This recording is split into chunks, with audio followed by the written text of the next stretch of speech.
I'd like to tell you about the strangest secret in the world. Some years ago, the late Nobel Prize-winning Dr. Albert Schweitzer was being interviewed in London, and a reporter asked him, "Doctor, what's wrong with men today?" And the great doctor was silent a moment, and then he said, "Men simply don't think." It's about this that I want to talk with you. We live today in a golden age. This is an era that man has looked forward to, dreamed of, and worked toward for thousands of years. But since it's here, we pretty well take it for granted. We in America are particularly fortunate to live in the richest land that ever existed on the face of the earth, a land of abundant opportunity for everyone. But do you know what happens? Well, let's take 100 men who start even at the age of 25. Do you have any idea what will happen to those men by the time they're 65? These 100 men who all start even at the age of 25 believe they're going to be successful. If you asked any one of these men if he wanted to be a success, he'd tell you he did. And you'd notice that he was eager toward life, that there was a certain sparkle to his eye, an erectness to his carriage, and life seemed like a pretty interesting adventure to him. But by the time they're 65, 1 will be rich. 4 will be financially independent. 5 will still be working. 54 will be broke. Now think a moment. Out of the 100, only 5 make the grade. Now why do so many fail? What has happened to the sparkle that was there when they were 25? What's become of the dreams, the hopes, the plans? And why is there such a large disparity between what these men intended to do and what they actually accomplished? When we say about 5% achieve success, we have to define success. And here's the best definition I've ever been able to find. Success is the progressive realization of a worthy ideal. If a man is working toward a predetermined goal and knows where he's going, that man is a success. If he's not doing that, he's a failure. Success is the progressive realization of a worthy ideal. Rollo May, the distinguished psychiatrist, wrote a wonderful book called Man's Search for Himself. And in this book he says, the opposite of courage in our society is not cowardice. It is conformity. And there you have the trouble today. It's conformity, people acting like everyone else without knowing why, without knowing where they're going. Now think of it.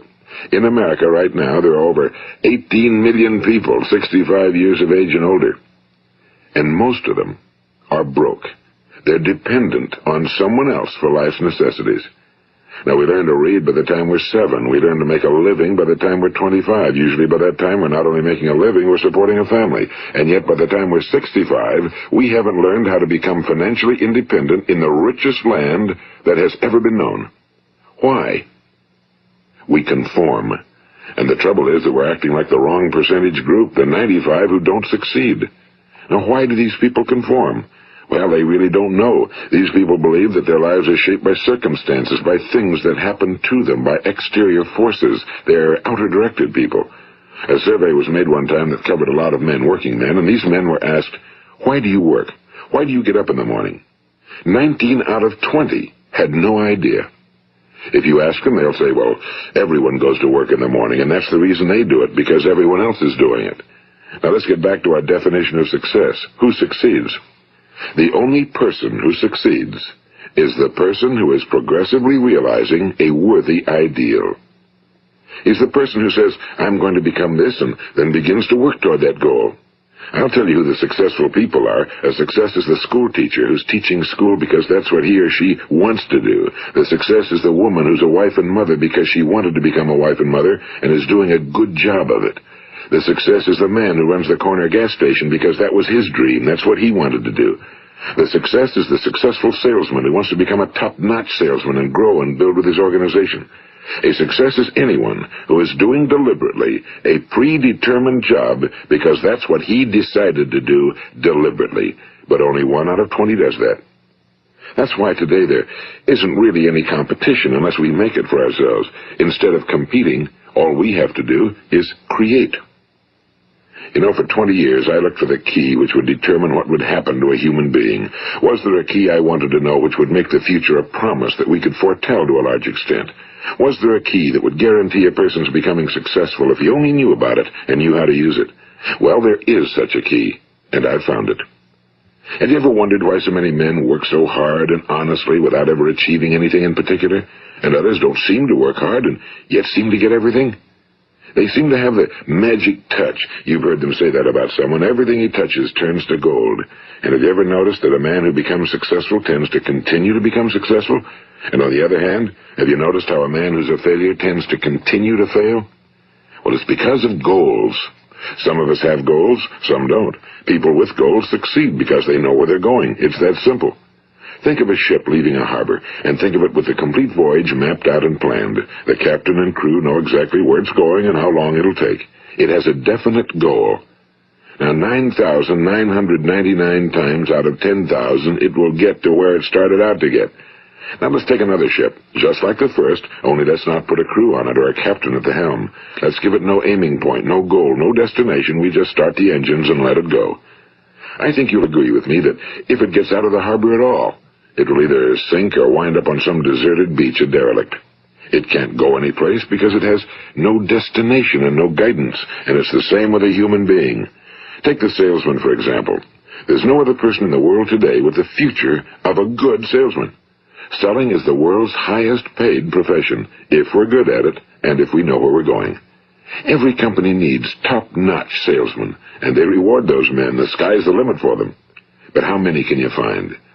Someone once said the human race is fixed, not to prevent the strong from winning, but to prevent the weak from losing. The American economy today can be likened to a convoy in time of war. The entire economy is slowed down to protect its weakest link, just as the convoy had to go at the speed that would permit its slowest vessel to remain in formation. That's why it's so easy to make a living today. It takes no particular brains or talent to make a living and support a family today. So we have a plateau of so-called security, if that's what a person's looking for. But we do have to decide how high above this plateau we want to aim. Now let's get back to the strangest secret in the world, the story that I wanted to tell you today. Why do men with goals succeed in life and men without them fail? Well, let me tell you something which, if you really understand it, will alter your life immediately. If you understand completely what I'm going to tell you from this moment on, your life will never be the same again. You will suddenly find that good luck just seems to be attracted to you. The things you want just seem to fall in line, and from now on you won't have the problems, the worries, the gnawing lump of anxiety that perhaps you've experienced before. Doubt, fear, well, they'll be things of the past. Here's the key to success and the key to failure. We become what we think about. Now let me say that again. We become what we think about. Throughout all history, the great wise men and teachers, philosophers and prophets have disagreed with one another on many different things. It's only on this one point that they are in complete and unanimous agreement. Listen to what Marcus Aurelius, the great Roman emperor, said. A man's life is what his thoughts make of it. Disraeli said this, everything comes if a man will only wait. I've brought myself by long meditation to the conviction that a human being with a settled purpose must accomplish it, and that nothing can resist a will that will stake even existence for its fulfillment. Ralph Waldo Emerson said this, a man is what he thinks about all day long. William James said, the greatest discovery of my generation is that human beings can alter their lives by altering their attitudes of mind.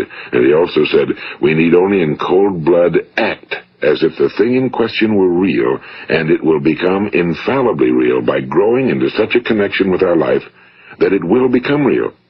It will become so knit with habit and emotion that our interest in it will be those which characterize belief. And he also said, if you only care enough for a result, you will almost certainly attain it. If you wish to be rich, you will be rich. If you wish to be learned, you will be learned. If you wish to be good, you will be good. Only you must then really wish these things and wish them exclusively, and not wish at the same time 100 other incompatible things just as strongly. In the Bible you read in Mark 9:23, if thou canst believe, all things are possible to him that believeth. My old friend Dr. Norman Vincent Peale put it this way, this is one of the greatest laws in the universe. Fervently do I wish I had discovered it as a very young man. It dawned upon me much later in life, and I found it to be one of the greatest, if not my greatest discovery outside of my relationship to God. The great law, briefly and simply stated, is that if you think in negative terms, you will get negative results. If you think in positive terms, you will achieve positive results. That is the simple fact, he went on to say, which is at the basis of an astonishing law of prosperity and success. In 3 words, believe and succeed. William Shakespeare put it this way: our doubts are traitors and make us lose the good we oft might win by fearing to attempt. George Bernard Shaw said, people are always blaming their circumstances for what they are. I don't believe in circumstances. The people who get on in this world are the people who get up and look for the circumstances they want, and if they can't find them, make them. Well, it's pretty apparent, isn't it? And every person who discovered this for a while believed that he was the first one to work it out. We become what we think about. Now, it stands to reason that a person who's thinking about a concrete and worthwhile goal is going to reach it, because that's what he's thinking about, and we become what we think about. Conversely, the man who has no goal, who doesn't know where he's going, and whose thoughts must therefore be thoughts of confusion and anxiety and fear and worry, becomes what he thinks about. His life becomes one of frustration and fear and anxiety and worry. And if he thinks about nothing, he becomes nothing. Now, how does it work? Why do we become what we think about? Well, I'll tell you how it works as far as we know. Now, to do this, I want to tell you about a situation that parallels the human mind. Suppose a farmer has some land, and it's good fertile land. Now, the land gives the farmer a choice. He may plant in that land whatever he chooses. The land doesn't care. It's up to the farmer to make the decision. Now, remember, we're comparing the human mind with the land because the mind, like the land, doesn't care what you plant in it. It will return what you plant, but it doesn't care what you plant. Now let's say that the farmer has 2 seeds in his hand. One is a seed of corn, the other is nightshade, a deadly poison. He digs 2 little holes in the earth and he plants both seeds, one corn, the other nightshade. He covers up the holes, waters, and takes care of the land, and what will happen? Invariably the land will return what's planted. As it's written in the Bible, as ye sow, so shall ye reap. Now remember, the land doesn't care. It'll return poison in just as wonderful abundance as it will corn. So up come the 2 plants, one corn, one poison.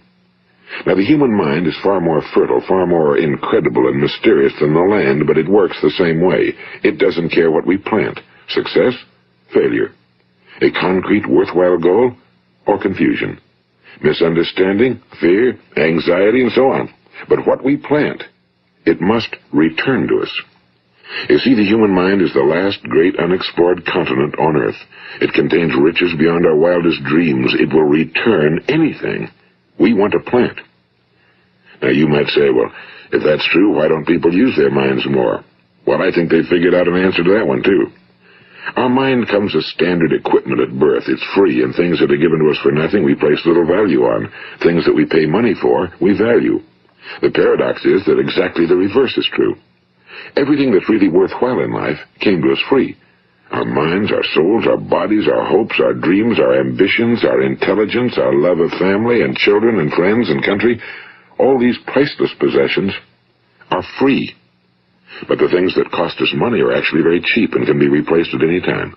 A good man can be completely wiped out and make another fortune. He can do that several times. Even if our home burns down, we can rebuild it. But the things we got for nothing, we can never replace. The human mind isn't used because we take it for granted. Familiarity breeds contempt. It can do any kind of job we assign to it, but generally speaking, we use it for little jobs instead of big, important ones. Universities have proved that most of us are operating on about 10% or less of our abilities. So decide now, what is it you want?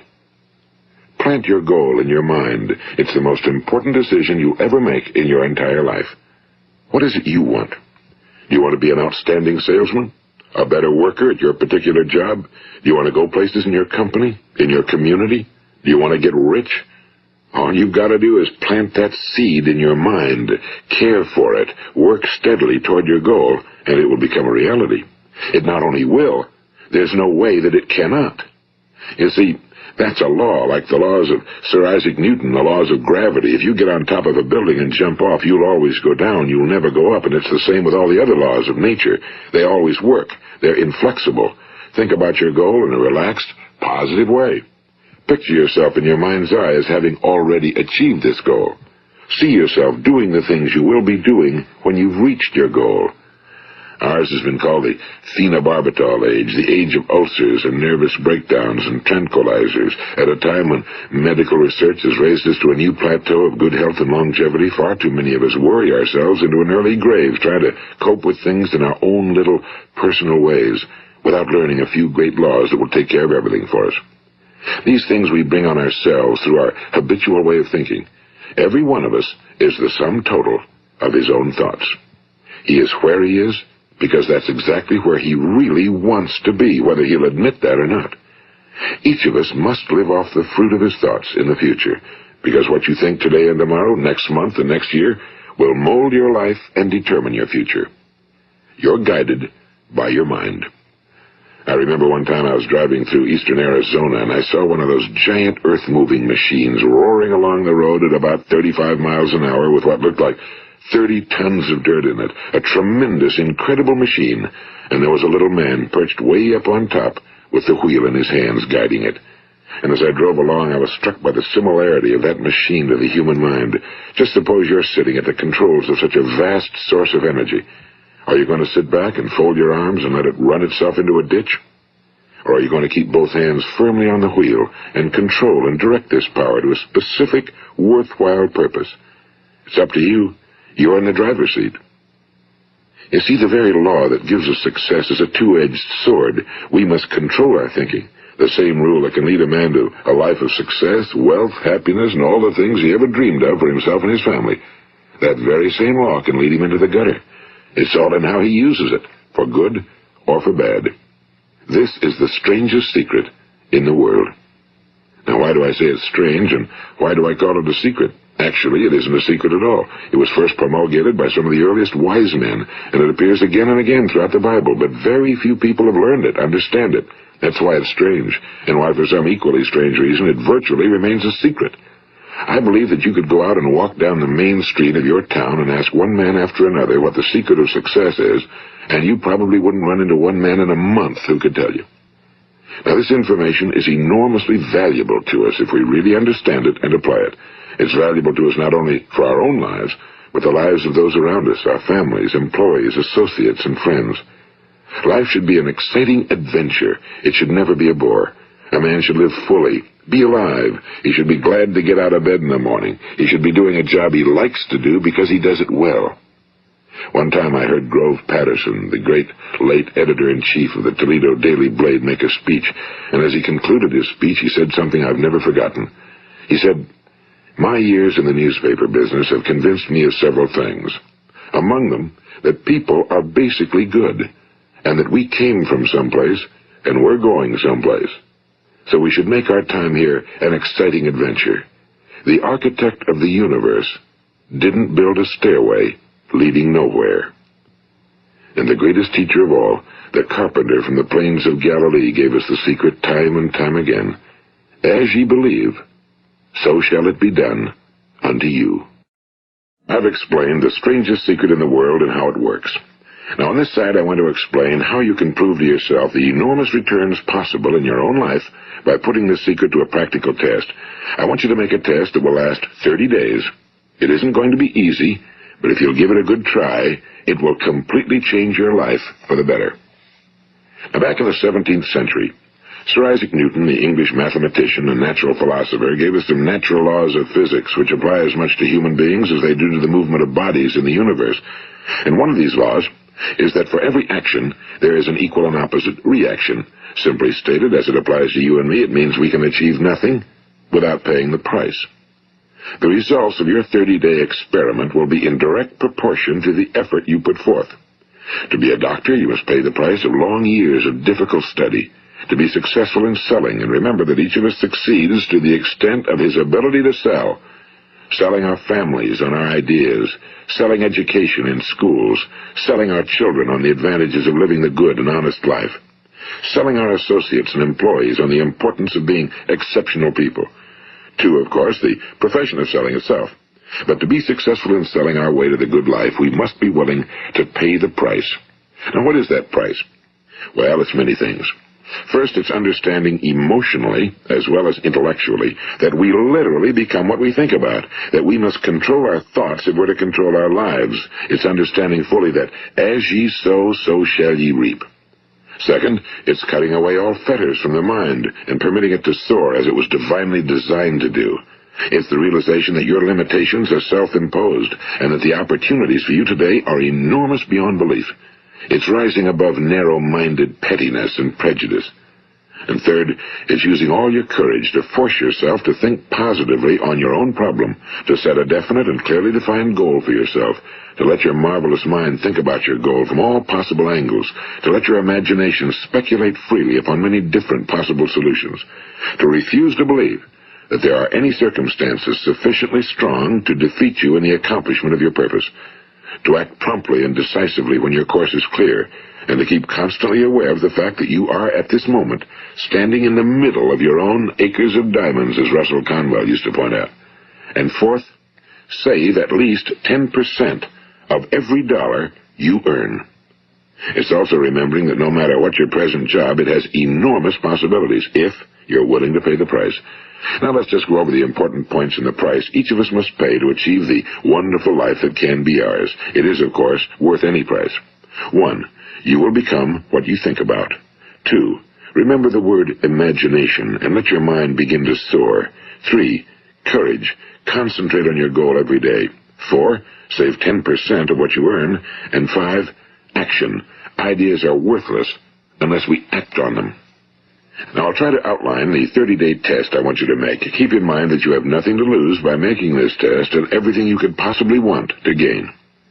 There are 2 things that may be said of everyone. Each of us wants something, and each of us is afraid of something. I want you to write on a card what it is you want more than anything else.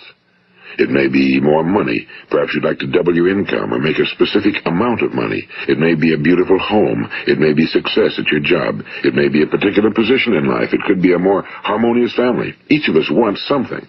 Now write down on your card specifically what it is you want. Make sure it's a single goal and clearly defined. You needn't show it to anyone, but carry it with you so that you can look at it several times a day. Think about it in a cheerful, relaxed, positive way each morning when you get up, and immediately you have something to work for, something to get out of bed for, something to live for. Look at it every chance you get during the day and just before going to bed at night. And as you look at it, remember that you must become what you think about, and since you're thinking about your goal, you realize that soon it will be yours. In fact, it's yours really the moment you write it down and begin to think about it. Look at the abundance all around you as you go about your daily business. You have as much right to this abundance as any other living creature. It's yours for the asking. Now we come to the difficult part. Difficult because it means the formation of what is probably a brand new habit, and new habits are not easily formed. Once formed, however, it will follow you for the rest of your life. Stop thinking about what it is you fear. Each time a fearful or negative thought comes into your consciousness, replace it with a mental picture of your positive and worthwhile goal. And there will come times when you'll feel like giving up. It's easier for a human being to think negatively than positively. That's why only 5% are successful. You must begin now to place yourself in that group. For 30 days, you must take control of your mind. It will think about only what you permit it to think about. Each day for this 30-day test, do more than you have to do. In addition to maintaining a cheerful, positive outlook, give of yourself more than you've ever done before. Do this knowing that your returns in life must be in direct proportion to what you give. The moment you decide on a goal to work toward, you're immediately a successful person. You are then in that rare and successful category of people who know where they're going. Out of every 100 people, you belong to the top 5. Don't concern yourself too much with how you're going to achieve your goal. Leave that completely to a power greater than yourself. All you have to do is know where you're going. The answers will come to you of their own accord and at the right time.